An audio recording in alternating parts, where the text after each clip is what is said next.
Shalom, selamat sore Bapak Ibu yang menyaksikan tayangan ini. Saya percaya ada dari berbagai kota yang menyaksikan tayangan ini. Dan biasanya di ibadah sore itu lebih banyak anak-anak muda. Biar semua anak muda yang menyaksikan tayangan ini penuh kegairahan, punya antusias yang luar biasa untuk berjumpa secara pribadi dengan Tuhan. Saya percaya saat kita membuka hati kita untuk datang di hadirat Tuhan, kita akan dipuaskan. Nah, sebelum kita memulaikan ibadah kita saat ini, saya rindu kita buka bagian firman Tuhan dalam 1 Yohanes 1 ayat 6 hingga ayatnya yang ke-7. Jika kita katakan bahwa kita beroleh persekutuan dengan Dia, namun kita hidup di dalam kegelapan, kita berdusta dan kita tidak melakukan kebenaran. Tetapi jika kita hidup di dalam terang, sama seperti Dia ada di dalam terang, maka kita beroleh persekutuan seorang dengan yang lain, dan darah Yesus anaknya itu menyucikan kita daripada segala dosa kita. Bapak Ibu yang terkasih dalam Tuhan, orang Kristen yang ada di dalam Kristus pasti rindu bersekutu dengan Tuhan. Amin. Saudara, satu hari Tuhan memberikan kita waktu 24 jam. Pertanyaannya, waktu Tuhan memberikan kita waktu selama 24 jam, adakah waktu yang kita gunakan untuk bersekutu dengan Tuhan? Berapa banyak waktu yang kita gunakan untuk bersekutu, memuji, menyembah Tuhan? Nah, pada hari ini, hari Minggu adalah hari yang Tuhan khususkan bagi setiap kita orang percaya untuk beribadah, memuji, menyembah Tuhan. Karena saat ini situasi tidak memungkinkan untuk kita beribadah bersama-sama, tetapi kita bisa beribadah lewat online, itu hanya 1 jam saja.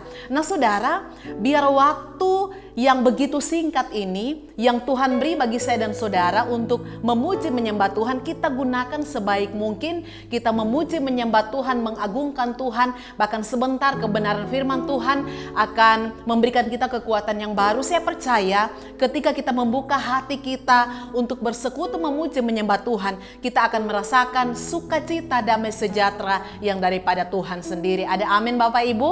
Mari sama-sama siapkan hati kita. Kita akan mulaikan ibadah kita. Saya mengajak kita satu dalam doa. Kita berdoa. Kami sungguh bersukacita saat ini Tuhan, sebab oleh anugerah Tuhan, oleh kebaikan Tuhan, kami jemaat Tuhan yang menyaksikan tayangan ini boleh ada sebagaimana adanya dengan kesehatan, kekuatan, nafas hidup yang Tuhan beri. Terima kasih buat waktu yang terindah yang Tuhan beri bagi kami. Kami rindu bersekutu dengan Engkau lewat pujian kami, lewat penyembahan kami. Bahkan sebentar kami akan mendengarkan kebenaran firman Tuhan. Kami sungguh percaya setiap jemaat yang datang dengan penuh kerinduan di hadapan Tuhan, mereka akan dipuaskan. Biar hadirat Tuhan menguatkan setiap kami. Terpujilah namamu Tuhan Roh Kudus. Engkau berkarya bagi setiap jemaat Tuhan yang menyaksikan tayangan ini. Tidak ada satupun yang terlewatkan. Mereka semua mengalami perjumpaan secara pribadi dengan Engkau. Terpujilah namamu Bapa. Dalam nama Yesus kami buka hati kami untuk memuji Engkau. Haleluya. Amin. Yang percaya kita punya Tuhan yang hebat, Tuhan yang berkuasa, boleh berikan tepuk tangan dimanapun saudara berada. Berikan tepuk tangan yang lebih meriah lagi buat Tuhan kita. Sebab Dia Tuhan yang layak terima segala pujian, segala hormat, dan segala kemuliaan. Haleluya. Kita mau tinggikan Tuhan. Haleluya. Sebab tidak ada kuasa yang melebihi kuasa-Mu Tuhan. Haleluya.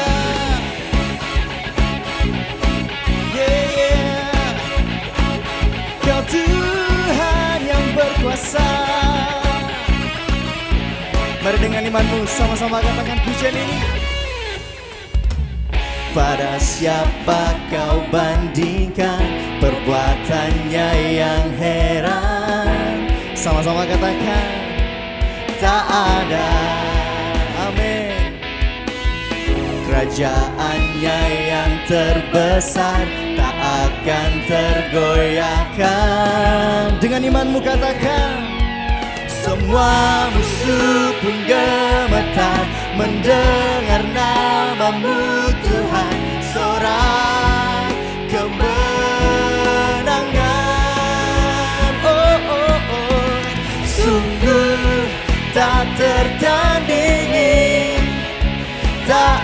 ada yang setara denganmu. Hanya Yesus Tuhanlah yang terhebat, jauh melebihi dari penguasa di dunia. Kerajaanmu kekal. Oh, mari sekali lagi berikan sorak-sorai bagi Tuhan kita yang hebat. Come on. Pada siapa kau bandingkan perbuatannya yang heran? Mari dengan sungguh-sungguh katakan, tak ada. Amin. Kerajaannya yang terbesar tak akan tergoyahkan. Mari sambil mengangkat tangan saudara katakan, semua musuh pun gemetar mendengar namamu Tuhan. Sorak kemenangan. Mari serukan, sungguh tak tertandingi. Tak ada yang setara denganmu. Hanya Yesus Tuhanlah yang terhebat. Amin. Jauh melebihi dari penguasa di dunia. Kerajaanmu kekal. Oh, kami percaya Tuhan, hanya kuasa-Mu yang terbesar di muka bumi ini. Tidak ada kuasa lain, tiada nama lain yang lebih besar dan lebih berkuasa daripada kuasa-Mu Tuhan. Haleluya. Mari saudara boleh bertepuk tangan bersama-sama. Haleluya.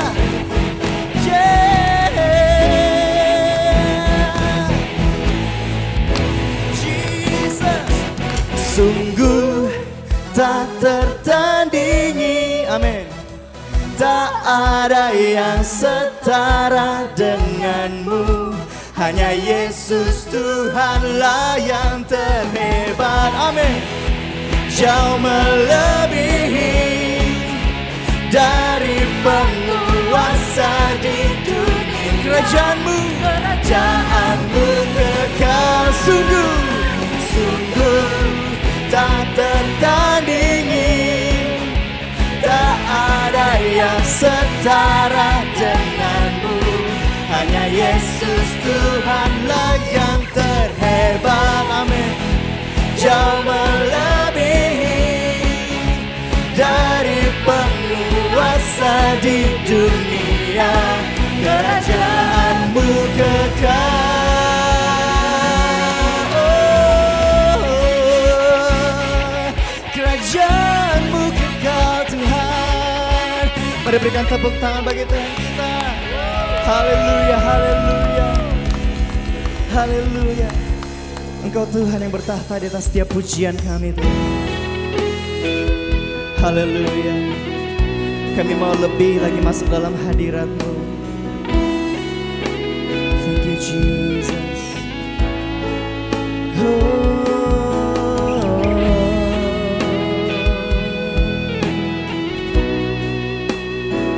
Kau dahsyat Tuhan.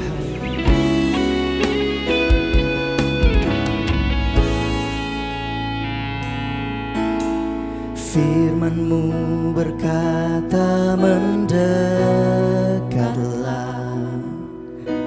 maka ku mendekat padamu.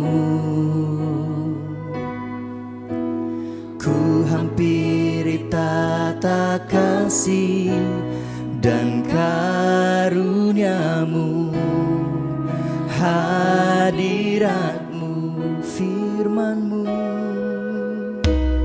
Firman-Mu berkata mendekatlah, maka ku mendekat padamu. Ku aman dalam kasih dan kebenaran-Mu, hadirat-Mu dalam hadirat-Mu.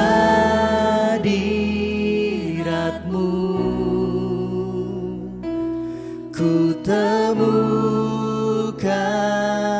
Engkau dalam hadirat-Mu. Ku menyembah, ku menyembah.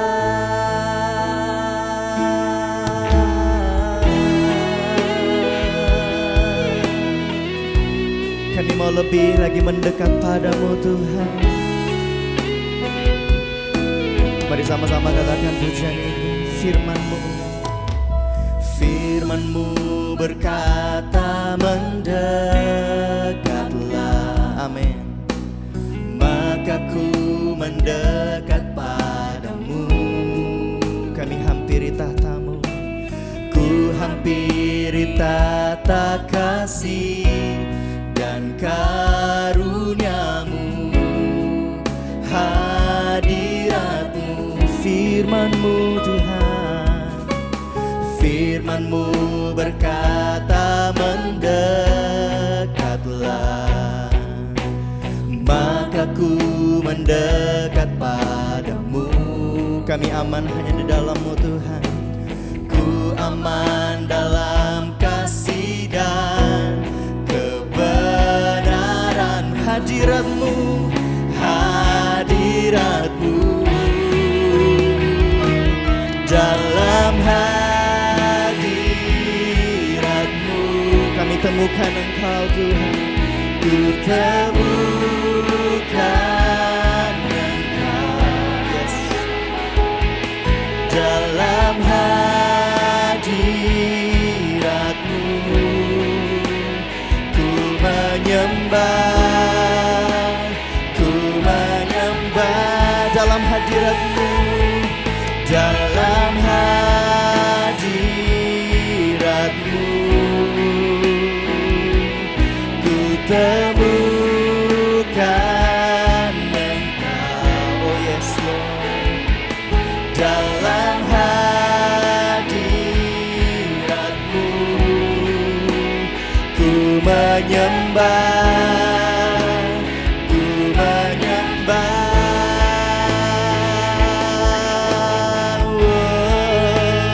Mari serukan, oh haleluya, oh haleluya, di bumi seperti di surga.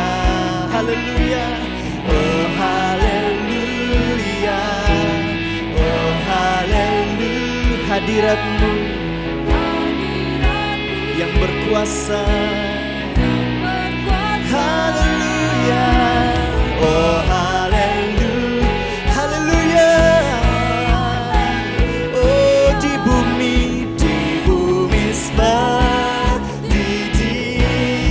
Haleluya, oh haleluya, haleluya.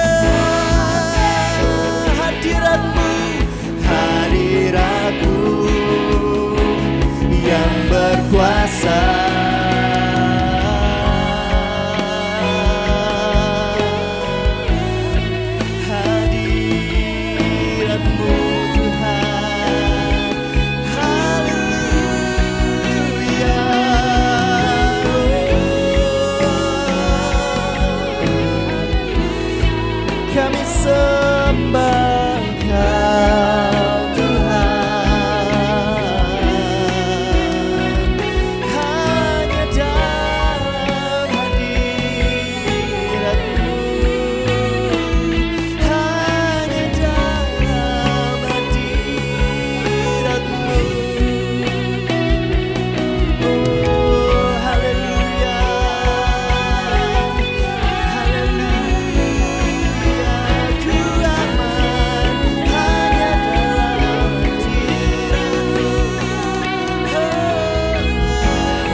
Jesus, I'm in love with you.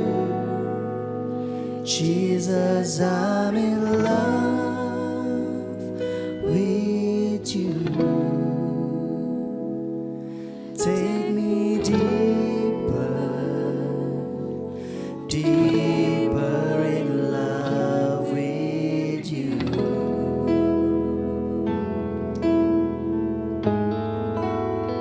Jesus, I want more of you. Jesus, I want more of you. Draw me closer, closer to your heart. Come on, one more time. Sing, Jesus, I'm in love with you. Jesus, I'm in love with you. Jesus, I'm in love with you. Take me deeper, deeper in love with you. Jesus, we want more of you. Jesus, I want more of you. Jesus, I want more of you. Draw me closer, closer to your heart. Come on, sing. I ever wonder how much I love you.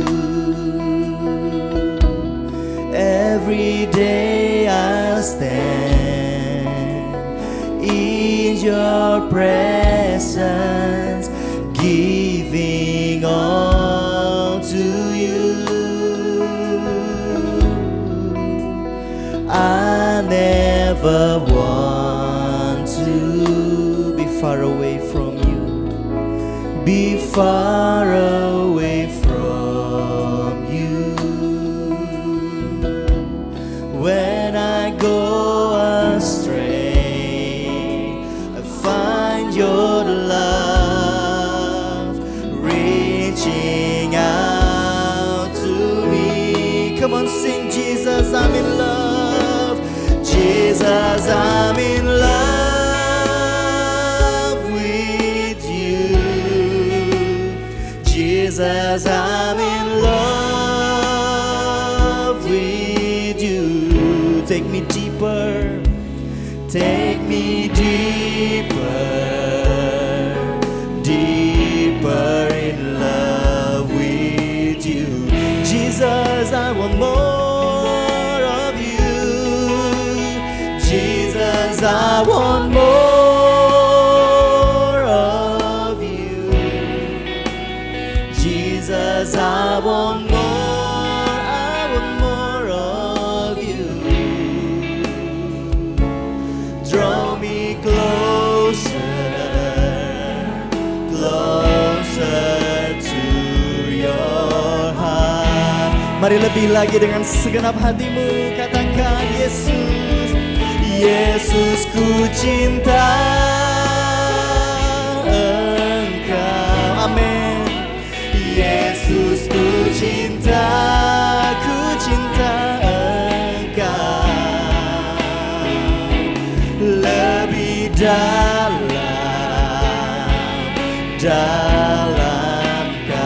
kasih-Mu. Oh Yesus, kami mau dekat-Mu. Yesus, ku mau dekat-Mu.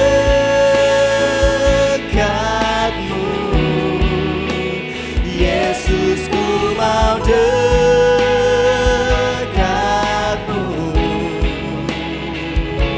Lebih dekat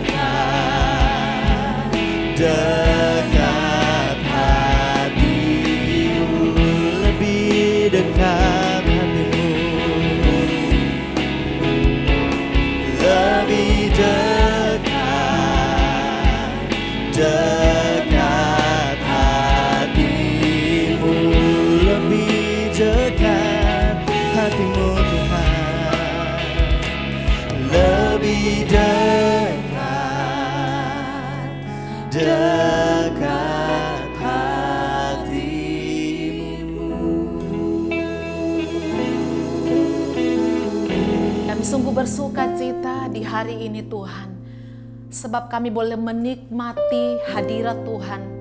Kami boleh menikmati pujian penyembahan bersama dengan Tuhan.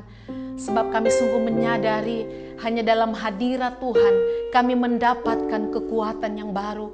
Saat kami memuji menyembah Engkau, meninggikan Engkau, kami menemukan kekuatan yang baru, sukacita yang baru menjadi bagian bagi setiap kami umat-umat Tuhan. Terima kasih Bapa yang baik buat waktu yang Tuhan beri bagi setiap kami umat-umat-Mu untuk bisa mengikuti ibadah secara online. Kami percaya Tuhan, Engkau selalu hadir dalam persekutuan kami. Engkau selalu hadir ketika kami membuka hati pikiran kami untuk memuji menyembah Engkau. Itulah sebabnya pada saat ini kami akan berkata di hadapan Tuhan, tidak ada alasan bagi kami untuk tidak memuji menyembah Engkau. Apapun itu keadaan hidup yang sedang kami alami hari-hari ini, kami akan tetap memuji, meninggikan Engkau, Raja dan Tuhan kami. Bahkan di tengah-tengah persekutuan kami pada hari ini Tuhan, kami bersama-sama menaikkan syukur kami di hadapan Tuhan. Kami bersyukur untuk Saudari Grace, untuk Saudara Brian, untuk Ibu Lydia Pelima, untuk Bapak Riyadi Sakaria, untuk Saudari Ayu Liswan yang berulang tahun sepanjang minggu ini. Kami serahkan hidup mereka sepenuhnya kepada Tuhan. Biar di usia yang bertambah, mereka terus menikmati kebaikan Tuhan, kekuatan, kesehatan, hikmat, umur yang panjang. Tuhan terus limpahkan atas hidup setiap mereka. Kami juga bersyukur Tuhan untuk keluarga David Gunawan dan keluarga Victor yang merayakan ulang tahun pernikahan mereka di minggu ini. Terima kasih Bapak. Beberapa tahun lamanya Engkau menyertai keluarga-keluarga ini. Kami sungguh percaya di tahun-tahun mendatang mereka akan menikmati berkat yang luar biasa. Mereka akan menikmati sukacita yang luar biasa. Dalam pekerjaan mereka, dalam rumah tangga mereka selalu diberkati, dipelihara oleh Tuhan. Bahkan semua anak-anak yang Tuhan percayakan di tengah-tengah keluarga ini diberkati, dipelihara oleh Tuhan. Mereka bertumbuh dewasa menjadi anak-anak yang takut akan Tuhan. Terima kasih Bapa yang baik. Pada saat ini juga Tuhan, kami datang di hadapan Tuhan. Kami berdoa bagi pemulihan bangsa dan negara kami Tuhan dari COVID-19. Kami minta belas kasihan Tuhan untuk bangsa dan negara kami. Kami minta belas kasihan Tuhan untuk negara Indonesia dari Sabang sampai Merauke. Kami percaya bangsa kami ada di hati Tuhan, bangsa kami ada di pikiran Tuhan, dan kami sungguh meyakini Engkau mengasihi setiap orang-orang yang hidup di dalamnya. Itulah sebabnya Tuhan, kami mohon belas kasihan Tuhan, secara khusus Tuhan untuk penanganan COVID. Kami mohon kuasa Tuhan, hikmat daripada Tuhan diberikan kepada pemerintahan bangsa dan negara kami, dari tingkat pusat sampai ke pelosok-pelosok pedesaan. Hikmat daripada Tuhan untuk para dokter, para medis yang ada, mereka bisa melakukan tugas tanggung jawab beban yang begitu besar ini. Tapi kami percaya ada kemampuan, ada hikmat Tuhan di dalamnya menolong, menyertai setiap mereka. Kami juga terus berdoa Tuhan untuk setiap anak-anak Tuhan yang hari-hari ini Tuhan mengalami pergumulan Tuhan akibat terpapar virus Tuhan. Kami mohon belas kasihan Tuhan untuk setiap mereka. Nyatakan kuasa pemulihan-Mu, nyatakan mujizat-Mu dalam hidup setiap mereka. Terima kasih Bapa yang baik. Kami terus bersyukur untuk gereja ini. Kami terus bersyukur untuk setiap kegiatan-kegiatan pelayanan yang ada via online. Kami percaya Bapa, hikmat Tuhan, kemampuan yang daripada Tuhan terus memperlengkapi setiap hamba-hamba Tuhan sehingga pelayanan ini bisa berjalan dengan baik. Bahkan pihak multimedia diberikan hikmat kemampuan daripada Tuhan, mereka bisa bekerja dengan baik dengan hikmat kemampuan daripada Tuhan, sehingga setiap program pelayanan kami bisa ditayangkan, bahkan semua jemaat bisa menikmati firman Tuhan lewat online yang kami lakukan Tuhan. Baik itu saat teduh, baik itu doa malam, baik itu Tuhan ibadah raya, kids, kami serahkan semuanya. Engkau Allah yang campur tangan. Sekalipun di tengah-tengah pandemi ini Tuhan, jemaat Tuhan terus bertumbuh dalam pengenalan akan Tuhan. Mereka semakin dikuatkan dengan kebenaran firman Tuhan. Terpujilah nama-Mu Bapa. Ini doa syukur kami dalam nama Yesus kami berdoa. Haleluya. Amin. Puji Tuhan, Bapak Ibu yang dikasihi Tuhan. Bagaimana kabarnya hari ini? Saya percaya semua mengalami kebaikan Tuhan. Ya, selamat datang bagi Bapak Ibu yang baru pertama kali mengikuti ibadah online, baik itu Facebook atau YouTube. Dengan penuh kasih kami menyambut Bapak Ibu bergabung bersama dengan kami, biar sukacita Tuhan terus menjadi bagian bagi setiap Bapak Ibu yang baru pertama kali bergabung bersama dengan kami. Bapak Ibu yang terkasih dalam Tuhan, ada beberapa penyampaian yang akan saya sampaikan. Yang pertama, kita akan mengadakan home couple itu bersama dengan Pastor Mario dan istri. Mereka dari ICC Bandung. Dan akan diadakan via Zoom meeting itu pada hari Selasa tanggal 27 bulan Oktober jam 7 malam. Ya, bagi Bapak Ibu Saudara yang rindu bergabung itu dapat menghubungi nomor gereja yang ada. Ini saya pikir sangat penting sekali bagi Bapak Ibu yang rindu untuk terus disegarkan dalam pernikahannya. Kita sama-sama mengikuti home couple ini bersama dengan Pastor Mario dan istrinya. Kemudian info selanjutnya saudara, Connect Group itu tetap kita adakan itu secara online atau tergantung kesepakatan Bapak Ibu bersama dengan masing-masing CG leader. Dan bagi jemaat baru yang ingin bergabung di CG dapat menghubungi nomor gereja yang ada. Bagi Bapak Ibu mungkin baru bergabung dan rindu untuk bergabung di CG, silakan menghubungi nomor gereja sehingga Bapak Ibu diarahkan kira-kira wilayahnya untuk CG ini tepatnya di mana. Baik Bapak Ibu, hanya itu saja penyampaian yang bisa saya sampaikan. Nah, sebentar kita akan memberikan persembahan. Bapak Ibu bisa memberikan persembahan itu lewat nomor rekening yang tertera di layar kaca Bapak Ibu sekalian. Mari kita lihat dalam Kisah Rasul 20 ayatnya yang ke-35. Dalam segala sesuatu telah kuberikan contoh kepada kamu, bahwa dengan bekerja demikian kita harus membantu orang-orang yang lemah dan harus mengingat perkataan Tuhan Yesus. Sebab ia sendiri telah mengatakan adalah lebih berbahagia memberi daripada menerima.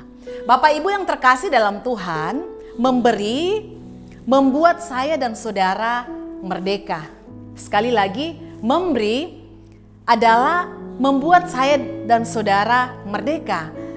Saudara yang terkasih dalam Tuhan, sedangkan menimbun itu justru akan menjebak saya dan saudara. Coba kita lihat dalam Yakobus 5 ayat 2, di sana dikatakan, kekayaanmu sudah busuk dan pakaianmu telah dimakan ngengat.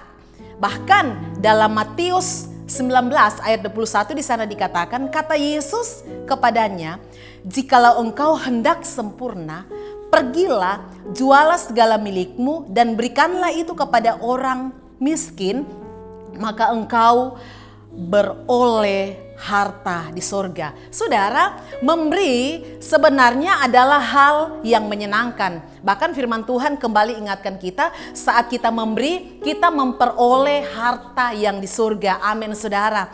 Memberi adalah sesuatu hal yang menyenangkan. Bahkan saat kita memberi itu ada sukacita, ada kekuatan, ada kelegaan, bahkan ada damai sejahtera yang kita miliki. Saudara, selagi ada kesempatan bagi saya dan saudara untuk ambil bagian, baik itu dalam pekerjaan Tuhan, menolong orang-orang yang membutuhkan, membantu orang-orang yang sungguh-sungguh membutuhkan pertolongan kita. Saudara yang terkasih dalam Tuhan, jangan kita tinggal diam, tetapi marilah kita terus bergerak, kita ambil bagian dalam hal ini. Jangan sampai kita ketinggalan, karena rupanya saat kita memberi itu adalah sesuatu hal yang luar biasa bagi saya dan saudara, bahkan ada upah yang Tuhan beri bagi kita sekalian. Saudara yang terkasih dalam Tuhan, biar sebentar masing-masing Bapak Ibu yang rindu untuk menabur buat pekerjaan Tuhan bisa mentransfer persembahan saudara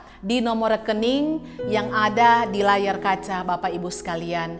Baik, kita kembali siapkan hati kita, kita akan memuji dan menyembah Tuhan, biar firman Tuhan sebentar akan menguatkan bahkan meneguhkan kita sekalian.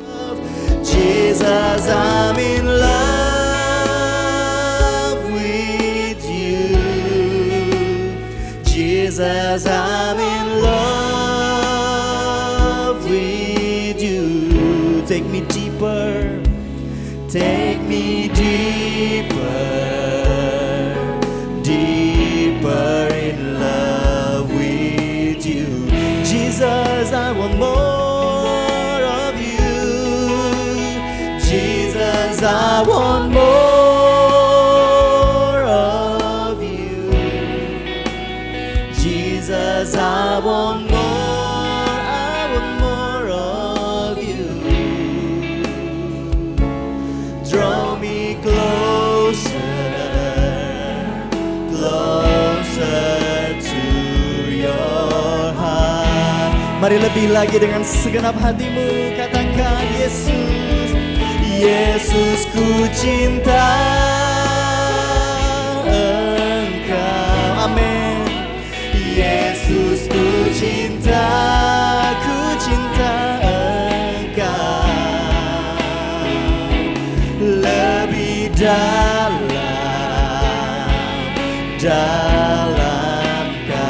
kasih-Mu. Oh Yesus, kami mau dekat-Mu. Yesus, ku mau dekat-Mu.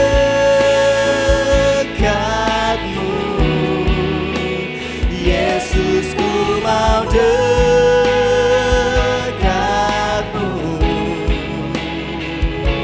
Lebih dekat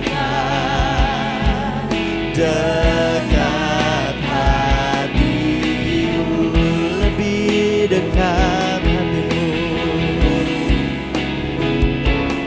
lebih dekat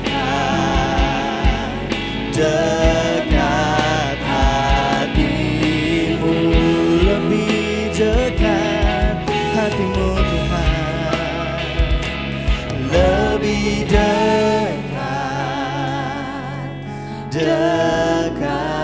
hati-Mu.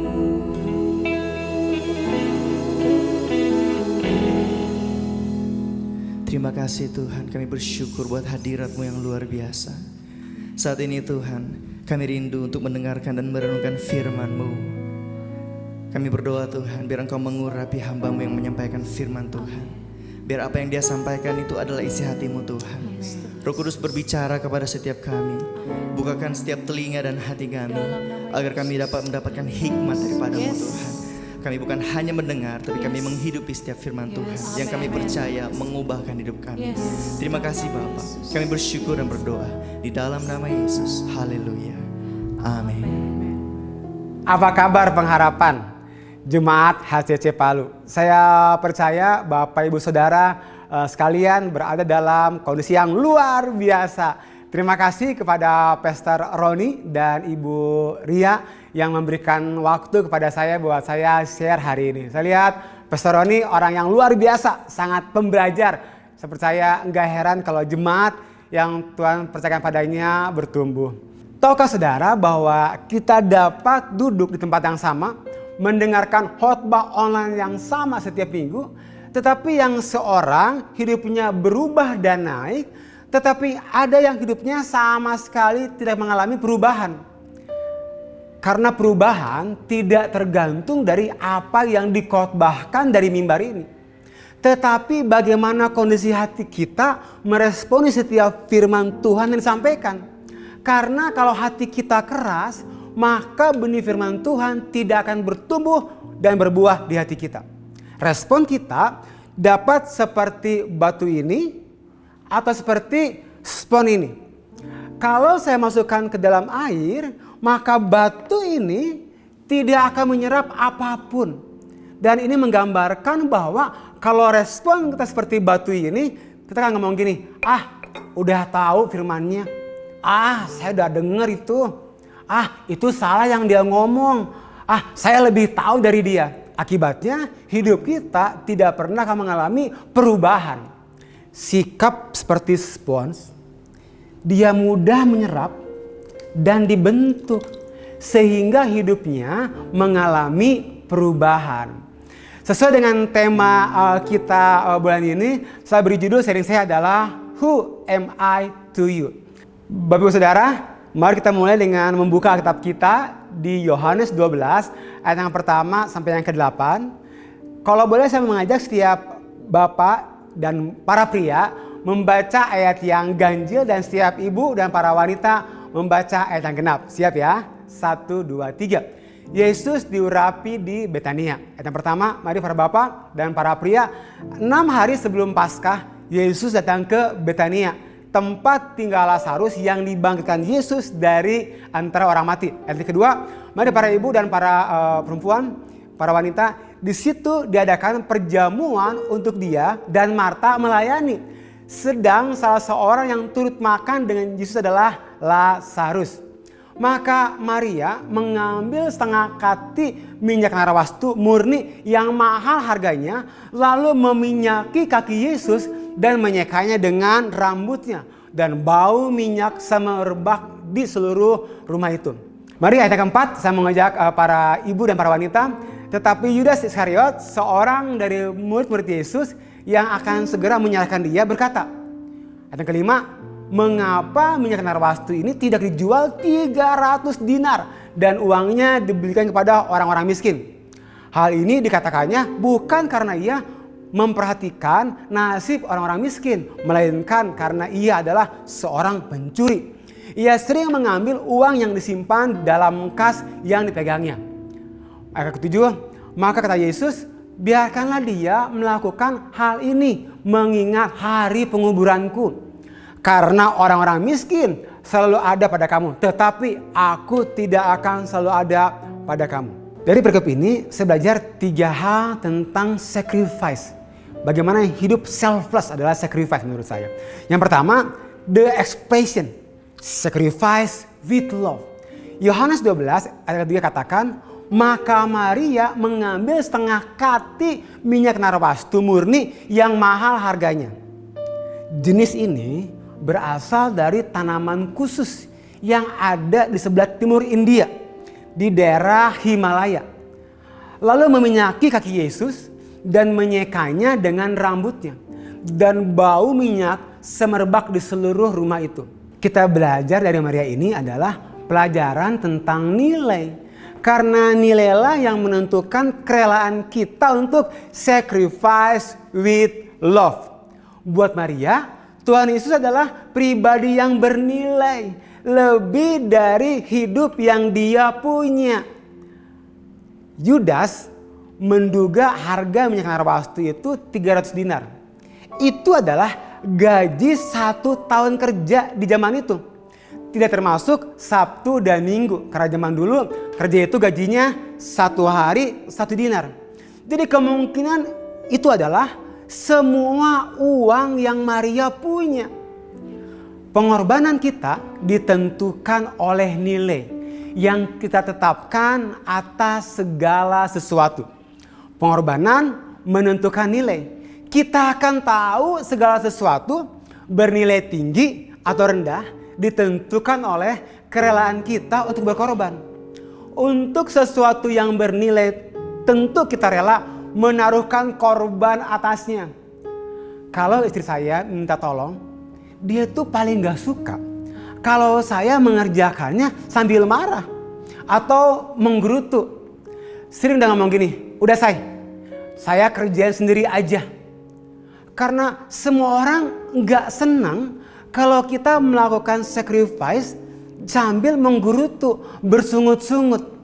Semua orang senang kita melakukan sacrifice with love. Demikian juga Bapa kita di sorga. Apa yang bernilai untuk Bapa di sorga, bernilai buat saya. Ada 2 institusi yang Bapa bangun di muka bumi ini, yaitu keluarga dan gereja. Untuk saya, keluarga bernilai. Itu sebabnya setahun sekali di ICC kita buat yang namanya ICC Creative Couple Suites Escape. Karena saya melihat keluarga yang kuat ditopang karena pernikahan yang kuat. Tahukah saudara bahwa pernikahan itu kayak nonton film? Apa yang kita tonton, itulah yang akan kita pertontonkan. Hari ini, coba pikirkan. Tontonan seperti apa dalam pernikahan kita yang sedang kita pertontonkan buat anak-anak kita. Tahun lalu, sekitar bulan April, saya pulang dari Amerika dan saya nggak dapat tidur karena pengen cepat-cepat nyampe rumah. Dari Doha ke Jakarta sekitar 8 jam. Saya sampai Jakarta jam 10 malam. Saya langsung ke Bandung sampai jam 5 pagi. Kurang lebih Jakarta-Bandung hari itu sekitar 7 jam karena ada macet. Saya baru aja tidur. Jam 7 pagi saya dibangunkan oleh anak saya. Karena driver saya hari itu nggak masuk. Dan saya langsung bangun tanpa harus didoakan dulu, disiram air. Saya langsung bangun. Kenapa? Karena saya sayang sama anak saya. Saya tahu mereka itu suka sekolah. Beda sama bapaknya dulu. Dulu bapaknya suka berdoa supaya, maaf ya, gurunya sakit atau gurunya mati. Tapi anehnya gurunya nggak pernah sakit, nggak pernah mati. Karena saya pengen nggak sekolah hari itu. Tapi saya buru-buru bangun pagi dan saya langsung antar anak saya sekolah. Pulang dari sekolah, anak saya langsung melanjutkan tidur saya. Ada banyak orang tidak rela berkorban untuk pernikahannya. Karena dia melihat karirnya lebih penting dari pernikahannya.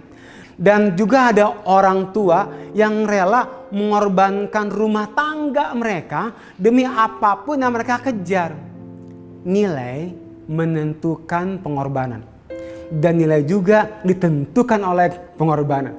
Itu sebabnya di kita dibangun value keluarga dan pernikahan penting.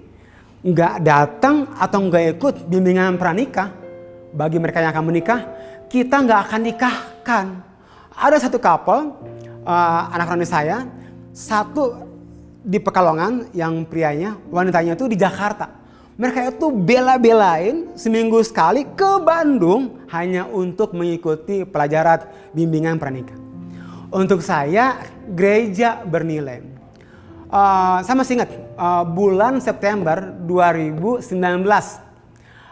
Saya breakfast dengan salah satu pastor dari rekan kerja saya hari itu di Kayu Purnama di Bandung.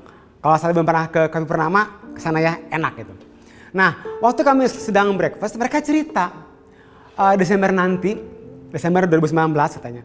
Pas mereka sudah ada di gedung yang baru, mereka pengen ada gedung yang lebih proper. Nah, nama tempatnya itu adalah Glebe Town Hill. Nah, terus saya tanya, berapa sih biasanya kalau mau sewa? Mereka bilang, ya dalam uang Indonesia sekitar 400 juta setahun. Tetapi dapat dibayar bertahap 100 juta per 3 bulan katanya. Waktu rekan sekerja saya ini ngomong bahwa dia butuh 400 juta, tiba-tiba langsung di hati saya meluap. Saya akan ambil 100 juta. Wah, udah kaget. Bener, Pastor Victor mau support 100 juta? Iya bener, saya akan support 100 juta. Akhirnya saya pulang ke rumah. Pas saya sampai rumah, saya ceritakan ke istri saya apa yang Roh Kudus taruhkan, bahwa Roh Kudus menaruhkan di hati saya untuk saya mengambil bagian 100 juta rupiah. Waktu saya ceritakan ke istri saya kaget. Say, uangnya dari mana? Terus saya ngomong gini, say, bagian saya mengimani, bagian kamu menggenapi apa yang saya imani. Dia ketawa banget. Tapi singkat cerita, di akhir Desember saya dapat transfer 100 juta ke tempat dia. Dan dia dapat merayakan Natal di gedung yang baru. Maria mengasihi Tuhan Yesus. Maka Maria mengambil setengah kati minyak narwastu murni yang mahal harganya. Lalu meminyaki kaki Yesus dan menyekanya dengan rambutnya. Dan baunya dan bau minyaknya semerbak di seluruh rumah itu.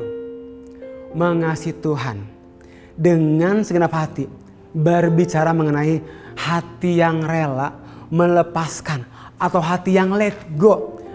Kita perlu punya hati melepaskan hak milik yang bernilai untuk kita berikan pada Tuhan.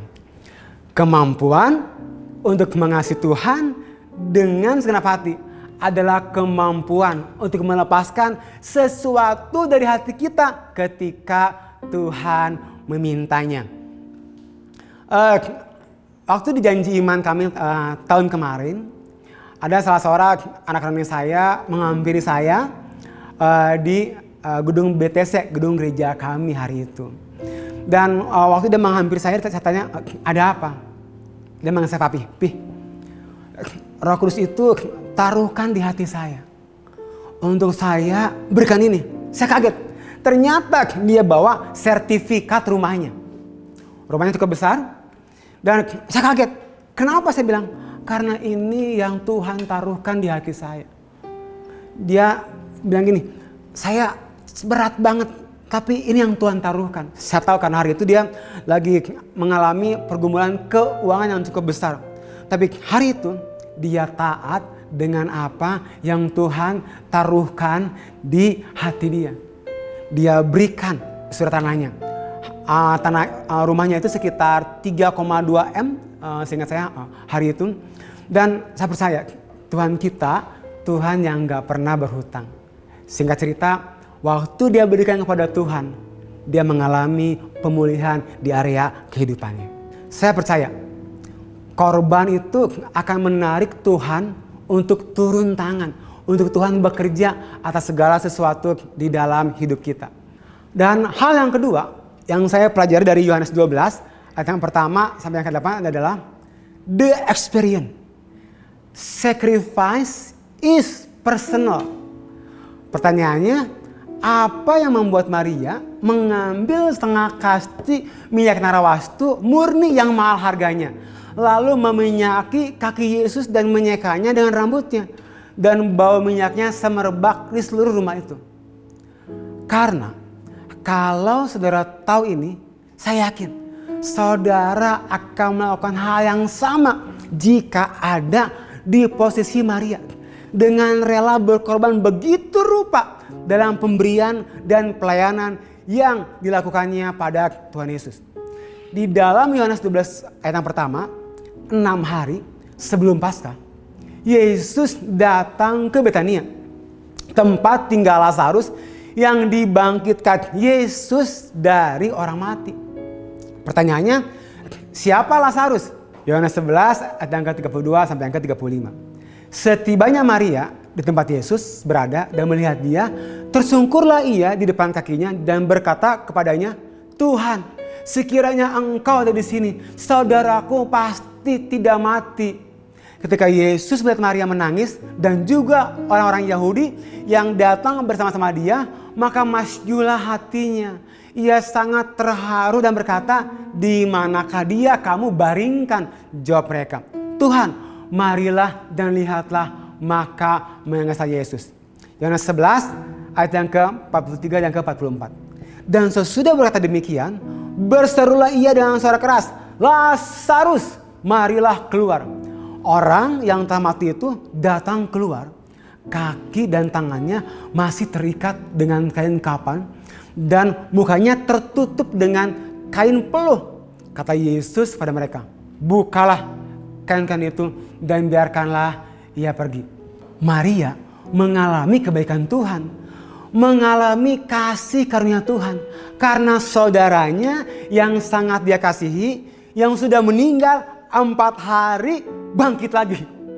Hal ini yang menyebabkan Maria mengambil setengah kati minyak narawastu murni yang mahal harganya, lalu meminyaki kaki Yesus dan menyekanya dengan rambutnya, dan bau minyak semerbak di seluruh rumah itu.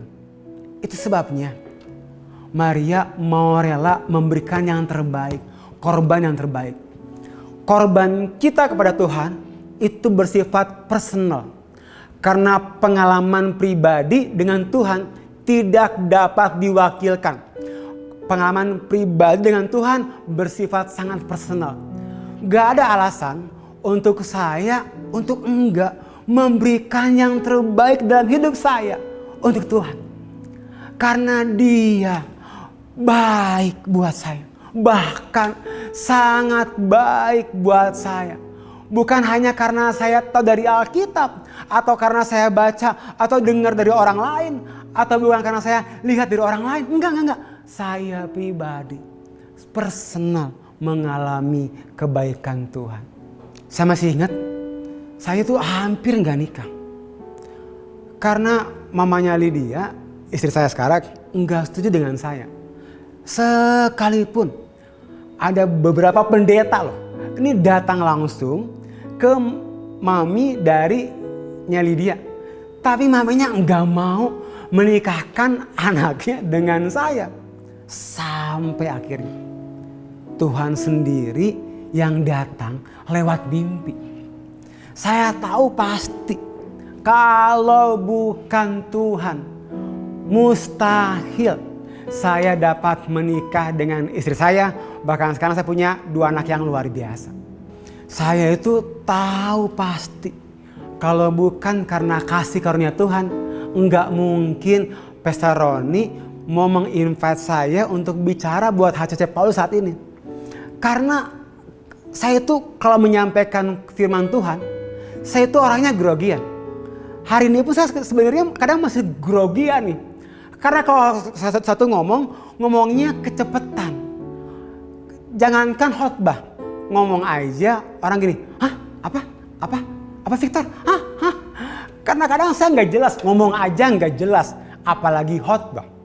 Satu kali ada ngomong gini sama saya, Victor, kamu itu kalau khotbah, kebayang nggak? Saya tuh diomongin gitu di depan banyak orang, saya rasa kecil banget. Tapi kalau hari ini saya bisa share di banyak tempat, saya bilang gini, karena kasih karunia Tuhan yang mengangkat saya ada sampai hari ini. Ketika Tuhan taruhkan buat saya pergi ke banyak tempat, saya akan pergi. Ada banyak volunteer di sini, baik volunteer ministry ataupun volunteer pastoral yang rela berkorban sedemikian rupa. Saya sungguh berharap itu semua karena semua volunteer pelayan Tuhan hari ini di HCC Palu, engkau melayani bukan karena status atau schedule, tapi karena engkau mengalami kebaikan Tuhan. Karena setiap kita punya pengalaman pribadi dengan Tuhan. Sebaliknya kita melihat ada orang yang gusar dengan apa yang Maria kerjakan. Dia sangat-sangat terganggu. Mengapa? Karena orang ini enggak punya pengalaman secara pribadi dengan Tuhan Yesus. Siapa dia? Yohanes 12 ayat ke-4 sampai yang ke-6. Tetapi Yudas Iskariot, seorang dari murid-murid Yesus yang akan segera menyerahkan dia, berkata, mengapa minyak narwastu ini tidak dijual 300 dinar dan uangnya diberikan kepada orang miskin? Hal itu dikatakannya bukan karena ia memperhatikan nasib orang-orang miskin, melainkan karena ia adalah seorang pencuri. Ia sering mengambil uang yang disimpan dalam kas yang dipegangnya. Dalam kisah ini kita temui bahwa orang yang gusar adalah Yudas Iskariot. Orang yang berada dalam lingkaran dalamnya Tuhan Yesus. Dan bahkan sudah melihat semua mukjizat yang Tuhan kerjakan.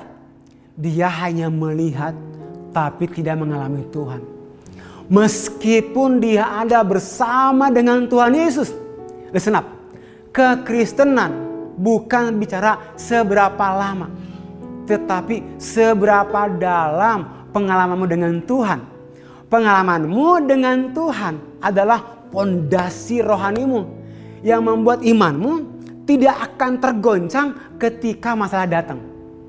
Tetapi Yudas lebih cinta uang dibandingkan Tuhan Yesus. Tidak heran sekarang kita tahu mengapa Yudas sampai rela untuk menjual Tuhan Yesus. Saya sendiri dulu pernah mengalami hal ini. Karena saya dari latar belakang gereja yang enggak tepuk tangan, lebih tenang. Melihat dan merasakan bahwa ada orang yang melakukan penyembahan dan memberikan persembahan dengan berlebihan. Saya bilang ini lebay banget sih ini orang. Tetapi kita tidak dapat menghakimi mereka. Dan saya menyadari bahwa Mereka melakukan itu karena mereka menghargai dan menghormati Tuhan untuk apa yang Tuhan sudah kerjakan untuk mereka. Dan mereka mengalami siapa Tuhan. Bagi mereka semua, mereka mengalami kebaikan Tuhan. Dan buat kita yang melihat mereka seperti Yudas, melihat Maria, lebay banget sih ini, norak banget. Mungkin kita belum mengalami kebaikan Tuhan. Atau kita sudah mengalami Tuhan tapi kita enggak sadar aja. Hal terakhir, the expectation. Sacrifice with understanding. Understanding is power. Understanding govern receiving. Saya sering katakan ini. Pengertian kita adalah kekuatan. Karena pengertian menentukan apa yang kita akan berikan. Sebagai orang percaya, kita perlu mendengar dan mengerti firman Tuhan. Karena pertumbuhan rohani kita akan sangat ditentukan seberapa kita mengerti firman Tuhan. Perubahan hidup kita diubahkan tergantung dari seberapa banyak firman Tuhan yang kita mengerti. Bahkan setiap berkat yang kita terima sangat ditentukan oleh seberapa banyak kita mengerti kebenaran firman Tuhan. Termasuk berkat dalam hal finansial. Dalam pengalaman hidup saya di masa ketika saya baru menerima Tuhan Yesus sebagai Tuhan dan Juru Selamat, bahkan bertahun-tahun setelah itu, hidup saya tetap ada di bawah garis kemiskinan. Sangat jauh dari hidup berkelimpahan yang dijanjikan oleh firman Tuhan. Saya pernah ada dalam satu musim kehidupan di mana saya sangat mencintai Tuhan, namun hidupnya tetap miskin. Saya radikal dalam Tuhan, tetapi hidup saya hidup yang dalam kekurangan. Hal ini disebabkan karena pengertian yang salah. Dulu saya punya pengertian yang salah. Pengertiannya adalah poverty is a destiny. Kemiskinan adalah sebuah takdir. Iblis selalu berusaha untuk mengintimidasi kita dan menanamkan pikiran bahwa di dalam dunia ini Tuhan menciptakan dua jenis orang. Ada orang yang diciptakan untuk hidup berkelimpahan dan ada orang yang memang diciptakan untuk hidup kekurangan. Jadi jika kita saat ini hidup dalam kekurangan, berarti sudah takdir yang ditetapkan Tuhan pada kita. Tidak ada yang bisa kita lakukan untuk mengubah takdir tersebut. Pola pikir tersebut adalah salah dan tidak sesuai dengan firman Tuhan. Tidak pernah ada tertulis di Alkitab bahwa takdirmu kaya, takdirmu miskin. Alkitab mengatakan anak cucumu akan membagikan roti. Semakin banyak kita menabur, maka kita akan semakin banyak menuai.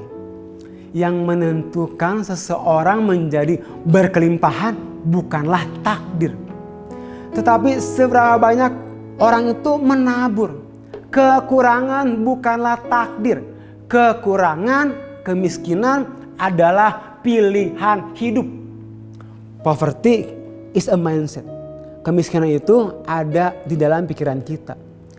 Karena saya berpikir bahwa takdir saya miskin, jadi kontribusi saya, dukungan saya dalam gereja Tuhan, dalam kerajaan Tuhan tidak perlu menabur uang. Karena saya merasa tidak memiliki cukup uang untuk diberikan. Namun saya aktif pelayanan, rajin mendoakan, rajin penginjilan, rajin mengunjungi orang. Namun untuk memberikan uang, saya merasa itu kok bukan bagian saya ya. Kalau uang kayaknya itu bukan panggilan saya deh.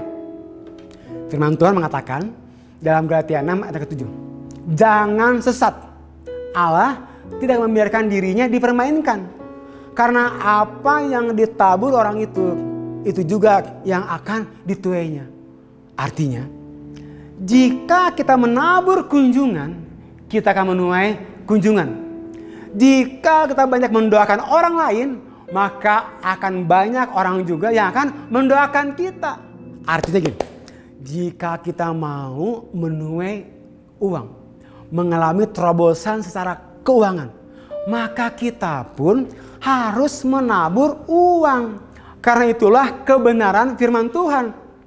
Kita akan menuai apa yang kita tabur. Hal yang sama terjadi pada kehidupan saya dulu. Saat itu seringkali, banyak kali saya mendapat kunjungan dari banyak orang. Walaupun rumah saya itu kecil dan letaknya cukup terpencil, orang itu ke rumah saya perlu jalan kaki dari tempat angkutan umum sekitar 20 menit.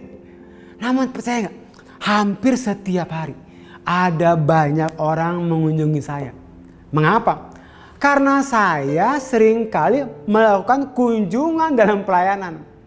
Saya sangat rajin dalam mendoakan orang sehingga begitu banyak pula orang mendoakan saya. Namun secara keuangan belum ada perubahan yang terjadi di dalam kehidupan saya. Kenapa? Karena saya nggak pernah mau menabur secara keuangan. Sacrifice with expectation. Ketika petani menaruh benih di tanah, bahasa yang sering kita pakai petani menanam benih. Jarang kita dengar petani menguburkan benih. Kemudian ada ibadah penghiburan. Karena duka, petani mengubur benih. Tapi dikatakan menanam benih karena dia mengharapkan benih yang dia tanam akan berbuah 30, 60, bahkan 100 kali ganda. Tahukah kita bahwa seringkali Tuhan menantang kita, men-challenge kita untuk berkorban. Tujuannya bukan untuk mengambil sesuatu dari kehidupan kita. Tetapi tujuannya adalah untuk menambahkan sesuatu dalam hidup kita. Melepaskan apa yang ada di genggaman tangan kita agar Tuhan dapat melipat gandakannya.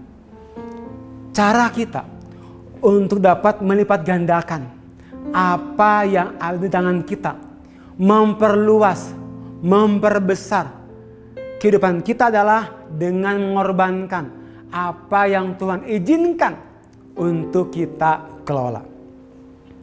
Saya ada quote bagus. You never lose what you sacrifice, but you will lose what you hold on to yourself.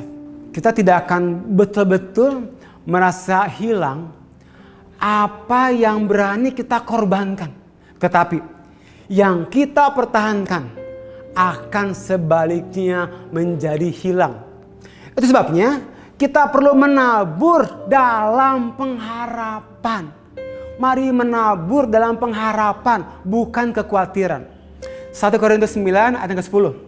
Atau kitakah dalam hal ini ditulis, yaitu pembajak harus membajak dalam pengharapan, dan pengirik harus mengirik dalam pengharapan untuk memperoleh bagiannya.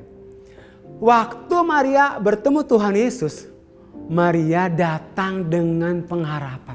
Saya sering ambil waktu untuk belajar di tempat-tempat seperti di kafe-kafe yang saya pikir orang nggak kenal saya. Dan ini yang terjadi sering kali waktu saya mau bayar, kasirnya bilang, yang bayar sudah ada Pak. Hah? Sudah ada yang bayar? Saya tanya, orangnya kayak gimana? Saya suka cari tahu untuk saya dapat bilang thank you. Kadang saya kenal. Dan kadang juga saya nggak kenal siapa yang bayarin saya. Saya masih ingat beberapa waktu lalu saya pernah ke Jakarta. Tentunya sebelum pandemi. Saya dengan Johnson hari itu kita pelayanan bareng. Dan kami makan malam di depan hotel kami menginap malam itu. Kue tiaunya enak banget. Pokoknya lah. Nah waktu kami makan, saya lihat di depan saya itu ada satu keluarga. Mereka udah selesai makan. Tapi mereka tidak beranjak dari tempat duduknya. Dan saya nggak mengambil hal banyak hari itu. Kami ngobrol terus dan selesai makan saya mau bayar. Waktu saya mau bayar, kasirnya bicara bahwa Pak, Bapak sudah ada yang bayar. Hah, siapa? Saya bilang, itu Pak, tepat di depan Bapak. Dan akhirnya saya bilang thank you banget, saya bilang udah mau membayar. Padahal saya nggak kenal mereka. Tapi mereka katakan bahwa mereka pernah lihat saya waktu saya khotbah di GBI Gilgal, tempatnya Pastor Juan Mogi. Dan menarik, mereka itu terus ngobrol, gak mau beranjak dari tempat duduknya, nunggu-nunggu. Kalau saya ada pesan tambahan, karena mereka tetap ingin memberkati saya. Jujur, saya mau ngomong gini, saya gak kaget kenapa hal itu terjadi. Kenapa? Karena Galatia 6 ayat yang ke-7, jangan sesat. Allah tidak membiarkan dirinya dipermainkan. Karena apa yang ditabur orang itu juga yang akan dituainya. Saya tahu karena saya sering banget bayarin orang makan. Kayaknya hampir tiap hari saya bayarin orang makan. Kadang sehari saya bayarin orang makan. Kadang 2 kali saya bayarin orang makan dalam sehari. Orang yang berbeda tentunya. Dan bahkan kadang saya bayarin 1 orang makan. Saya bayarin 5 orang makan. 10 orang makan karena saya bayarin 40 orang makan. Bukan karena saya ulang tahun tentunya.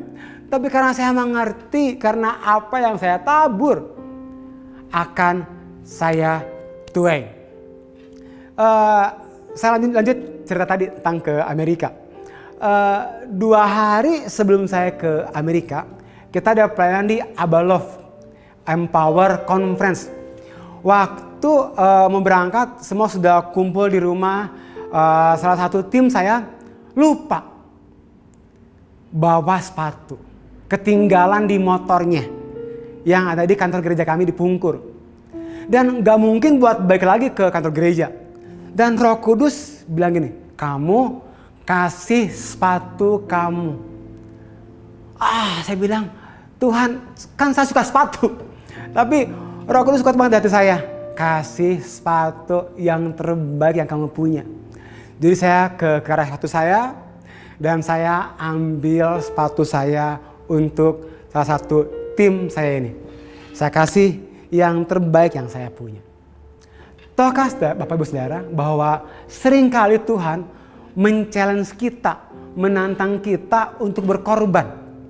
Tujuannya bukan untuk mengambil sesuatu dari hidup kita.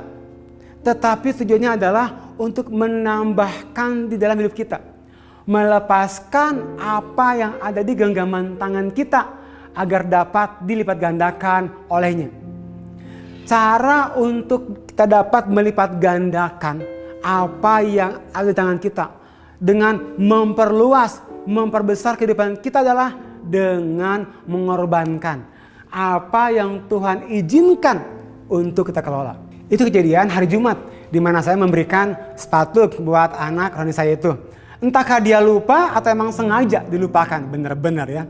Nah, hari Minggu malamnya jam 10 malam saya ke airport karena pesawat saya adalah jam 1 pagi hari Senin hari itu. Dan ada orang datang ke airport malam-malam kasih saya amplop. Waktu saya buka, tenggat isinya dolar. Saya itu dari tahun 2007 ke Amerika, saya kan senang ya belanja, refreshing buat saya. Kalau pulang di pesawat yang dipikir gini, kenapa itu nggak dibeli ya? Aduh sayang, kenapa nggak dibeli ya? Jadi di pesawat itu waktu pulang dari Amerika ke Indonesia penuh penyesalan. Baru tahun kemarin saya itu pulang di pesawat itu penuh damai sejahtera, penuh sukacita. Sampai istri saya bilang gini, kamu belanja banyak banget. Dan istri saya lebih kaget lagi waktu saya pulang masih bawa banyak uang dolar hari itu. Ketika anak saya ini pulang, waktu dia selesai memberikan sertifikat rumahnya untuk janji iman tahun kemarin, saya tanya, apa yang kamu mau untuk saya doakan? Apa yang dia bilang? Dia nggak bilang gini, saya pengen lebih banyak rumah. Ternyata enggak. Dia ngomong gini, saya mau papa saya, mama saya, cici saya, kakak saya lahir baru. Wow, sebuah hati yang luar biasa untuk sebuah pengorbanan. Saya mau akhiri dengan ini. Pertama kali Maria datang dengan pengharapan pada Tuhan Yesus di dalam Yohanes 11 untuk kebangkitan saudara yang sangat dia kasihi, Lazarus. Tetapi kali kedua Maria datang pada Tuhan Yesus dengan sebuah pengharapan untuk kebangkitan generasi ke generasi. Markus 14 ayat 9. Aku berkata kepadamu, sesungguhnya di mana saja Injil diberitakan di seluruh dunia, apa yang dilakukannya ini akan disebut juga untuk mengingat dia. Ini ada slide foto saya dengan anak saya Audrey. Umur saya dan Audrey kita beda sekitar 30 tahun lebih. Dan saya pikir gini, bagaimana caranya supaya hal yang baik yang Tuhan kerjakan dalam hidup saya, hal yang besar, yang baik, yang Tuhan pernah kerjakan di generasi saya, dapat dialami juga oleh generasinya Audrey. Tapi ada puluhan tahun yang memisahkan jarak antara saya dan generasinya Audrey. Dan tahu nggak, waktu saya mau selfless, waktu saya mau sacrifice untuk generasinya Winston dan Lydia. Winston dan Lydia adalah anak Roni saya. Waktu saya mau berkorban buat dia, selfless buat dia, membapai dia, maka Winston dan Lydia akan melakukan hal yang sama, membapai lagi generasinya Abe dan Agnes. Dan waktu Winston dan Lydia selfless sacrifice buat generasinya Abe dan Agnes, maka generasinya Abe Agnes akan selfless, akan sacrifice buat generasinya Othniel. Dan generasinya Othniel akan melakukan hal yang sama untuk generasinya Marvin. Akibatnya generasinya Marvin akan membuat hal yang sama untuk generasinya Audrey. Kenapa ada hari pahlawan? Untuk mengenang korban yang mereka sudah berikan. Saya tahu ada begitu banyak orang yang diinstruksi oleh Tuhan untuk sacrifice hari ini, untuk selfless. Mungkin uang saudara, mungkin waktu saudara, mungkin tenaga saudara. Saya berdoa supaya ini menjadi perjalanan pengalaman iman kita bersama dengan Tuhan untuk membawa kita dapat menjawab secara pribadi, who am I to you? Siapa Tuhan buat saudara? Mari kita berdoa. Terima kasih buat firman hari ini. Hamba berdoa supaya kami mau belajar selfless, mau belajar sacrifice untuk apapun yang Tuhan taruhkan di hati kami. Hamba berdoa khusus buat HCC Palu, buat Pastor Roni, dan istri yang luar biasa, Ibu Ria. Hamba berdoa di dalam nama Tuhan, menambahkan hikmat, menambahkan hal yang baru, biar mata rohanimu melihat lebih besar lagi apa yang Tuhan akan kerjakan di dalammu dan melaluimu. Hamba mengangkat tangan buat HCC Palu, diberkati setiap mereka, dari mulai gereja anak sampai ke senior. Hamba berdoa perlindungan Tuhan dan kasih Tuhan menyertai kita dari sekarang sampai selama-lamanya. Tuhan Yesus memberkati. Puji Tuhan, saya percaya jemaat Tuhan, baik yang di Palu, di Luwuk, maupun dimanapun sudah berada, pasti sangat diberkati dengan pelajaran firman Tuhan hari ini dari Pastor Victor yang luar biasa, kembali meneguhkan kita. Bahkan pelajaran sepanjang bulan ini, kita belajar tentang selfless, untuk tidak egois, tidak mementingkan diri sendiri, mulai peduli, mau berkorban untuk orang lain. Saya berdoa agar semua pelajaran ini sungguh-sungguh dapat kita lakukan, kita praktekkan dalam hidup kita sehari-hari, di rumah kita, di marketplace, di dalam pelayanan, dalam seluruh kehidupan kita, agar hidup kita berdampak dan jadi berkat, dan lewat semuanya nama Tuhan dipermuliakan dan semua orang bisa melihat Yesus dalam hidup kita. Dan dalam ibadah ini saya ingin menantang bagi setiap saudara yang mungkin saudara waktu sedang menonton ibadah ini dan Tuhan sedang menjamah saudara, dan untuk pertama kalinya saudara baru mengenal Yesus dan ingin percaya kepada Yesus, ingin menyerahkan hidup saudara kepada Yesus dan beriman kepada Yesus, maka kalau saudara ingin menerima Yesus, ingin mengenal Yesus, jadikan dia Tuhan dan Juru Selamat saudara, maka ini kesempatan yang baik saudara mengikuti doa saya saat ini dan juga untuk saudara semua yang mungkin di waktu-waktu yang lalu engkau adalah pribadi-pribadi yang sungguh-sungguh dengan Tuhan, bahkan engkau melayani Tuhan, engkau dekat dengan Tuhan, tapi saat ini oleh karena beban hidup, pergumulan apapun yang engkau alami, engkau menjadi jauh dari Tuhan, engkau jatuh dalam dosa, engkau terlibat dengan begitu banyak hal-hal yang melanggar firman Tuhan, dan ibadah hari ini mungkin menyadarkan saudara, Roh Kudus berbicara kepada engkau, jangan keraskan hatimu. Mungkin kau ingin kembali sama Tuhan, ingin kembali dekat dengan Tuhan, bahkan ingin melayani Tuhan. Maka ini kesempatan yang baik. Saya menantang saudara untuk kembali menerima Tuhan, kembali sama Tuhan. Dan mari saudara ikuti doa saya saat ini. Bapa di surga, aku bersyukur buat anakmu Yesus yang telah datang ke dunia, mati di kayu salib dan bangkit pada hari ketiga, menebus dosaku dan mengampuni segala kesalahanku. Sekarang kuserahkan hidupku sepenuhnya kepadamu, urapi aku, penuhi aku dengan rohmu, agar aku hidup sesuai dengan firman-Mu dan menjadi saksimu di sepanjang hidupku. Amin. Selamat bagi saudara yang mungkin hari ini baru pertama kali menerima Yesus sebagai Tuhan dan Juru Selamat. Saya berdoa saudara semakin bertumbuh kuat di dalam Tuhan. Dan selamat juga untuk saudara hari ini yang kau mau bertobat kembali sama Tuhan. Dan apabila saudara membutuhkan pelayanan dari kami, butuh konseling, mungkin saudara ingin didoakan, mungkin ada pokok-pokok doa dari saudara, silakan menghubungi nomor telepon yang ada di bawah ini. Kami hamba-hamba Tuhan siap melayani saudara. Puji Tuhan, kita telah melewati 4 minggu di bulan Oktober ini. Dan kita akan masuk minggu depan di bulan yang baru, bulan November. Dan ternyata luar biasa saudara. Sisa 2 bulan lagi kita akan mengakhiri tahun ini. Tahun yang luar biasa.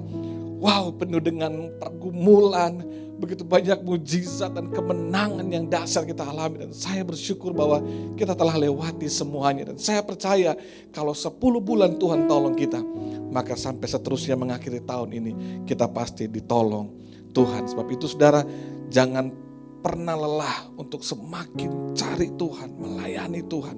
Ingat tiap hari ada saat teduh. Ambil waktu saudara tiap pagi, saat teduh, dekat sama Tuhan, datang sama Tuhan. Saya percaya ada mujizat, saya percaya ada pertolongan daripada Tuhan untuk kita semua.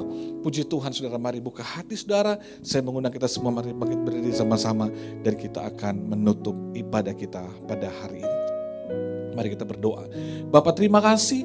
Kami bersyukur untuk hadirat-Mu, untuk firman-Mu hari ini, untuk hamba-Mu Pastor Victor, dan untuk semua hamba-hamba Tuhan yang sudah melayani sepanjang bulan ini Tuhan.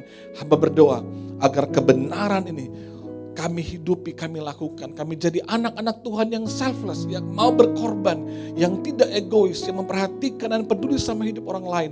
Dan lewat semuanya nama Tuhan dipermuliakan. Biar kami semakin berubah segambar dengan Kristus dan nama-Mu dipermuliakan lewat hidup kami. Semua jemaat diberkati, semua sehat, setiap keluarga bahagia dalam Tuhan. Bisnis kami, usaha kami, pekerjaan kami, karir kami diberkati. Semua keluarga bahagia. Sepanjang minggu ini kami ditolong Tuhan, diberkati Tuhan.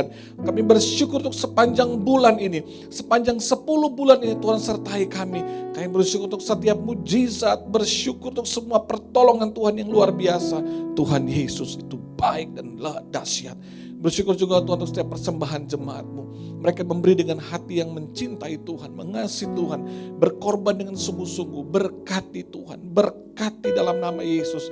Berkati Tuhan, milik Tuhan yang mereka kembalikan karena mereka mengasihi dan mau taat pada firman. Tuhan juga berkati dan mampukan kami Tuhan, bendahara gereja dan kami hamba-hamba Tuhan mengelola dengan baik berkat Tuhan ini untuk memajukan pekerjaan Tuhan.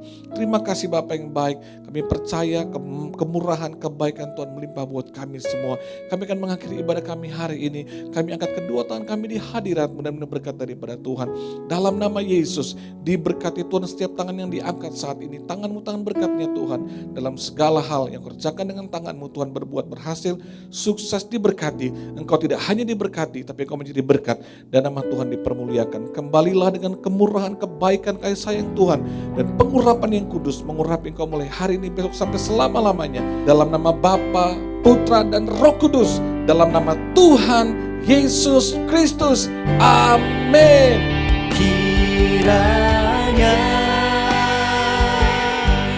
Engkau memberkati aku berlimpah-limpah dan memperluas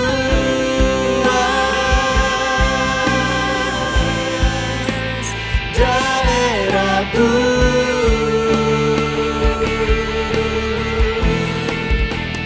Dan kiranya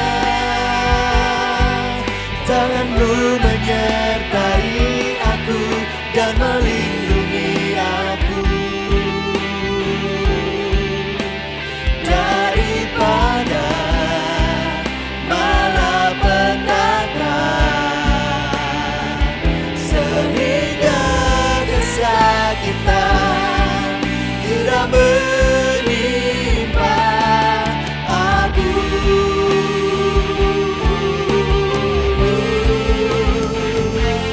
Amin.